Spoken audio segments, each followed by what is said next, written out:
Fala pessoal, tudo bem? Para quem não me conhece, meu nome é Flávio, sou professor da Rede Pública Municipal de Belo Horizonte. Nesse canal nós falamos de educação financeira e de investimentos. Então, se esse assunto te interessa, convido você a se inscrever no nosso canal e trocar uma ideia a respeito desse tema tão importante nos dias de hoje. Então, vamos ao nosso vídeo. Bom pessoal, eu publiquei há alguns dias o vídeo em que eu faço uma análise dos 3 trimestres do ano de 2022 da carteira do aluno, e agora chegou a vez de analisarmos a carteira do professor. Então, entramos aí no mês de outubro, eu estou gravando esse vídeo no dia 1º de outubro, ontem, dia 30 de setembro, fechou-se o 3º trimestre. Então é importante, né, que você acompanhe a sua carteira, dá uma olhadinha aí a cada trimestre, como é que está o desempenho da sua carteira.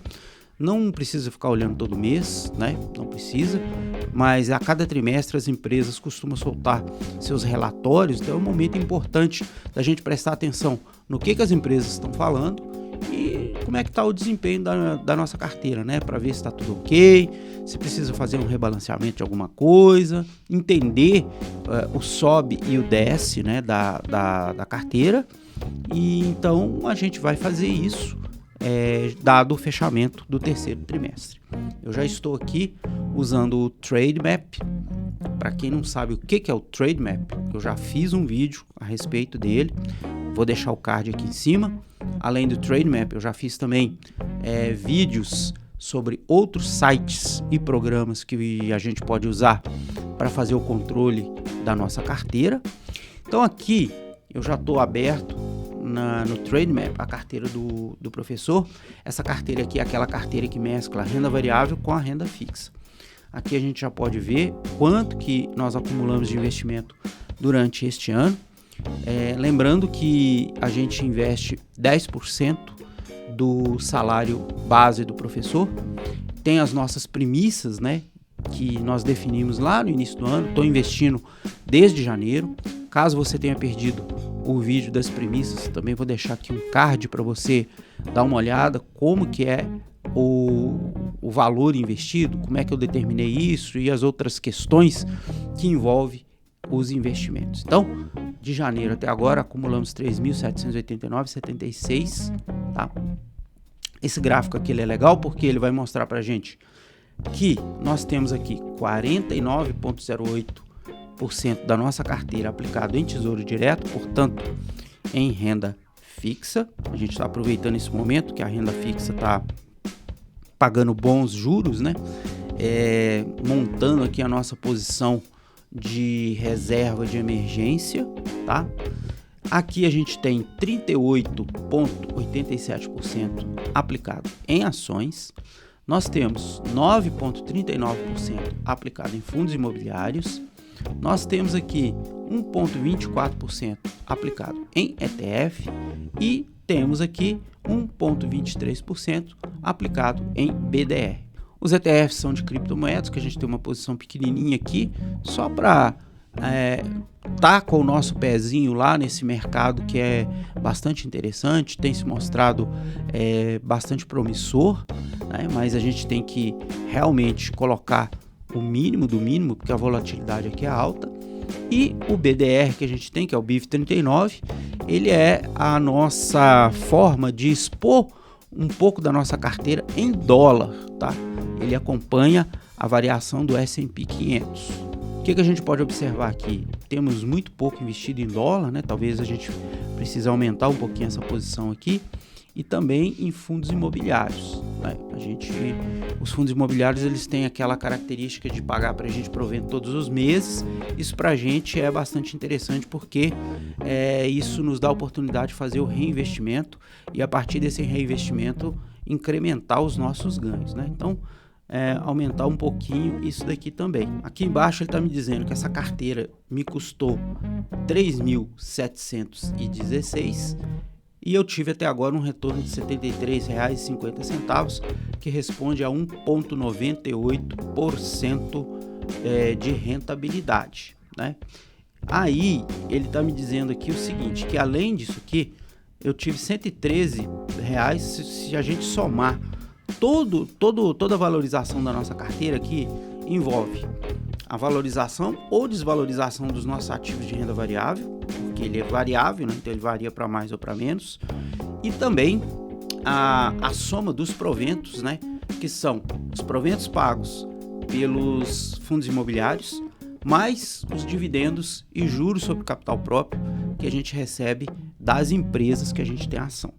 Então, ele está me dizendo aqui o seguinte: eu tive, na verdade, 113,92 de retorno. Só que desses 113,92, 37,32 foram em proventos. Então, a nossa carteira, ela está nos dando de retorno em proventos até agora R$ 37,32. Se a gente dá uma olhadinha aqui embaixo, a gente vai perceber que a carteira ela está com uma valorização, né, de 3,67. Não é a melhor das valorizações, mas isso se deve muito, daqui a pouco a gente vai ver, a questão do dólar, né, do BDR que a gente tem de dólar e também dos ETFs que a gente tem de criptomoedas, que está sofrendo bastante com a volatilidade, tá? Então a gente tem 3,67% de valorização contra 0,96%, a gente está acima do Ibovespa, né? E está abaixo do CDI, obviamente que o CDI, basicamente a Selic, que até agora teve um retorno de 10,95%. Estamos ganhando do dólar também, que teve uma desvalorização de 0,2%, enquanto a gente teve um ganho de 3,6%, tá? Aqui do ladinho, a gente pode observar todos os investimentos que a gente fez: Tesouro Direto, ações, fundos, ETFs, BDR e as provisões que eu vou explicar daqui a pouquinho. Vamos dar uma olhadinha aqui no Tesouro Direto. Tesouro Direto, eu tenho aqui o Tesouro Selic 2027, o Tesouro Selic 2025, isso aqui na verdade foi um erro, porque eu sempre vi isso no 2027, lá no dia lá, por engano escolhi o 2025, mas isso não faz muita diferença não. Ambos pagam basicamente a mesma coisa, tem uma porcentagemzinha de decimais ali a mais ou a menos de rendimentos, mas isso não vai fazer grande diferença. E eu tenho aqui o Tesouro IPCA 2026. Aqui a gente tem o retorno de cada um, né? Então eu tive aqui R$ 84,10 de retorno desse daqui, R$ 5,21 de retorno desse daqui e menos 5 centavos de retorno desse aqui. Lembrando que o Tesouro IPCA flutua porque ele sofre com a marcação a mercado. Ora sobe, ora desce, dependendo da taxa de juros. Como a taxa de juros subiu, ele caiu porque eu tinha comprado antes, né? Então, aqui tem os percentuais de cada investimento. O Tesouro Selic 2027 corresponde a 78,35% dos nossos investimentos e o Tesouro Selic 2025 corresponde a 13,13%, né? Então, esses dois aqui são os títulos que a gente usa para compor nossa reserva de emergência e futuramente nossa reserva de oportunidade, né? Aqui o Tesouro IPCA está ocupando 8,52%. É aquele tesouro que eu vou segurar por mais longo prazo. Ele tem um potencial de retorno maior, mas também o risco é maior, né? Tanto que está aqui a variação dele. Na carteira inteira, o Tesouro Selic 2027 corresponde a 38,53% da carteira. O Tesouro Selic 2025 corresponde a 6,46%. E o Tesouro IPCA corresponde a 4,19%. Então, está aqui como que foi o rendimento até agora. Vamos dar uma olhadinha nas ações.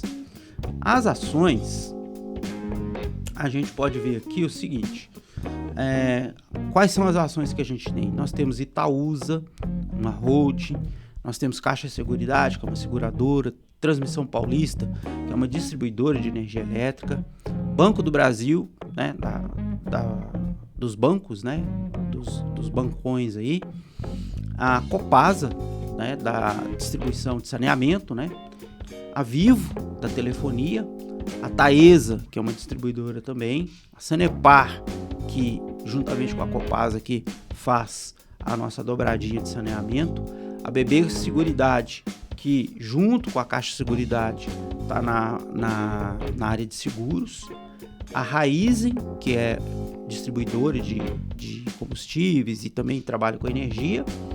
A Energias do Brasil, também de energias. E a Klabin, que é de papel e celulose. A gente tem bem pouquinho por enquanto, tá? Se a gente for verificar aqui no último pregão, todas subiram, porém, aqui a gente pode observar que ao longo do ano eu tive retorno positivo em algumas, por exemplo, a Itaúsa e a Caixa de Seguridade positivo, a Transmissão Paulista caiu bastante, né? Vamos pensar aí, talvez, de repente, seja uma oportunidade para a gente fazer uma aplicação aqui, já que ela está bastante descontada. Aqui o Banco do Brasil e a Copasa com rendimento positivo, a Vivo também caiu bastante, olha só que beleza. Talvez também, né, a gente possa fazer novos aportes aqui. Depois a Taesa, que subiu bastante. Eu esqueci de falar da Taesa. A Taesa também é uma distribuidora, tá? A gente tem a Sanepar, que caiu pra caramba também. A gente tem a BB Seguridade com valorização de 28%. Uma bela valorização, né? E a gente tem a Raizen com uma queda substancial de 34,74%. Energias do Brasil subindo 5,36%. E a Klabin caindo 0,8% desde a nossa última compra, tá? Então, isso daqui tá também intimamente ligado com essas grandes quedas aqui, né? 13, 15, 32, 8. Então, isso contribuiu para puxar a nossa carteira para baixo. Mas, lembrando que a gente não está preocupado com isso daqui, porque essas empresas são empresas que eu julgo sólidas, né?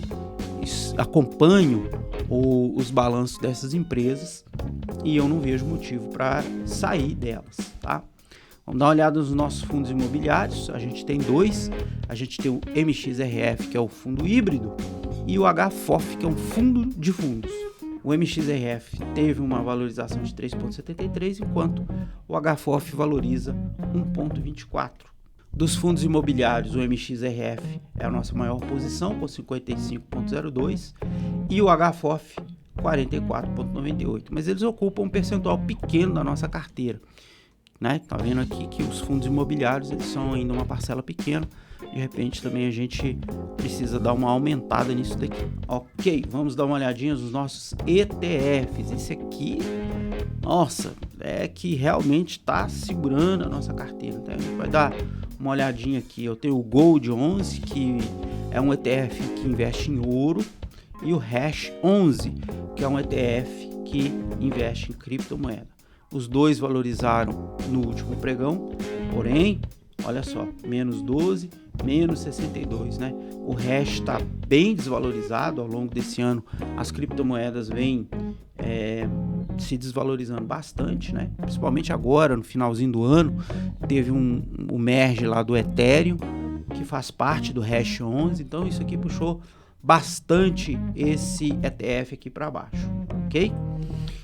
Nos BDRs, né, que é o BIV39, a gente tem uma desvalorização no último pregão e ao longo do ano menos 22,5%. Lembrando que o BIV39 é um ETF que replica o S&P 500, é a nossa posição dolarizada da carteira, vamos dizer assim, apesar de que eu tenho a Klabin também, que tem tudo a ver com dolarização, tá? E eu tenho aqui as provisões. O que são as provisões? As provisões são dinheiro que eu vou receber. Algumas delas já estão com data para pagamento, outras não, né? Então eu tenho aqui, ó, Itaúsa, Copasa, a Vivo, Sanepar, a Itaúsa de novo, Vivo, BIV39, tá vendo? O BIV39 também paga dividendos, tá? Vivo de novo, Vivo. As datas de pagamento de cada um deles. A Itaúsa vai me pagar no dia 29/12/23, JCP, juros sobre capital próprio. Copasa vai me pagar agora no mês de novembro. A Vivo vai me pagar no mês de outubro agora. A Sanepar não tem data, ela já divulgou o valor, mas não tem data ainda. Itaúsa me pagando agora no mês de outubro. A Vivo me pagando no mês de julho do ano que vem, já está provisionado aqui. O BIV me pagando agora no dia 6 de outubro. E a Vivo me pagando aqui alguns rendimentos em julho de 2023. Então isso aqui é que é interessante para a gente, que a gente está correndo atrás, né? É dos proventos, dos juros sobre capital próprio e dos dividendos. Falando a grosso modo aqui, juros sobre capital próprio, você paga imposto de renda, dividendos, por enquanto, não paga imposto de renda. Agora, pessoal, dando uma olhadinha aqui na nossa rentabilidade, né? A gente pegando aqui desde o início, se você pegar essa linha verde aqui, é o Ibovespa, e esse azulzinho aqui embaixo é a nossa carteira. Então a gente está vendo aqui que a nossa carteira aqui, ela vem ao longo do ano aí abaixo do Ibovespa. Teve um momento aqui, né, lá no mês 6 até o mês 8, né, que ela ficou acima do Ibovespa. Depois ela caiu de novo, o Ibovespa está um pouquinho acima e chegamos aqui até esse momento com o Ibovespa superando a nossa carteira. Vamos dar uma olhadinha aqui agora nos dividendos, né? Como a gente tem pouco fundo imobiliário, o que está acontecendo? A gente não está tendo assim muita constância nos dividendos, né? A tendência aqui é de alta, né? O mês de setembro foi um pouquinho baixo, mas veja bem que a gente, quando chega os meses em que tem pagamento de juros sobre capital próprio e dividendos, mais os rendimentos dos fundos imobiliários, a gente tem as coluninhas aqui crescendo, né? Isso é importante. Então, a nossa tendência aqui é de alta. Se a gente puder observar aqui, né, no mês 8, a gente teve bastante empresas pagando, Banco do Brasil, Itaúsa, Copasa, Taesa e a própria BB Seguridade, mais os rendimentos dos nossos fundos imobiliários. Aqui no mês de setembro a gente só teve o Banco do Brasil juntamente com os fundos imobiliários. Aqui a gente só teve a Itaúsa, aqui a gente teve o Banco do Brasil com a Sanepar mais o BIV, aqui a gente teve a Raizen mais o BIV e aqui a gente teve o BB Seguridade com os fundos imobiliários. Então, essa questão da gente ter uma exposição menor em fundos imobiliários faz com que também esses dividendos eles oscilem bastante, porque a gente depende do pagamento de dividendos e juros sobre capital próprio das empresas que a gente tem. E não é todo mês que as empresas pagam dividendos e juros sobre capital próprio, né? É diferente dos fundos imobiliários, que todo mês depositam rendimentos para a gente.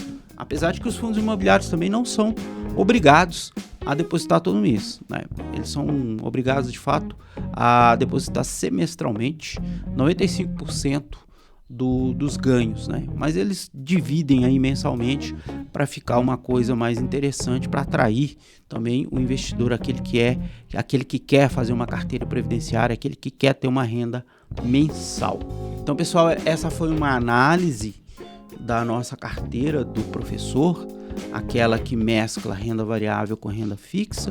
Depois eu vou fazer só o da renda fixa para a gente dar uma olhada. Com certeza os resultados serão bem diferentes desse daqui.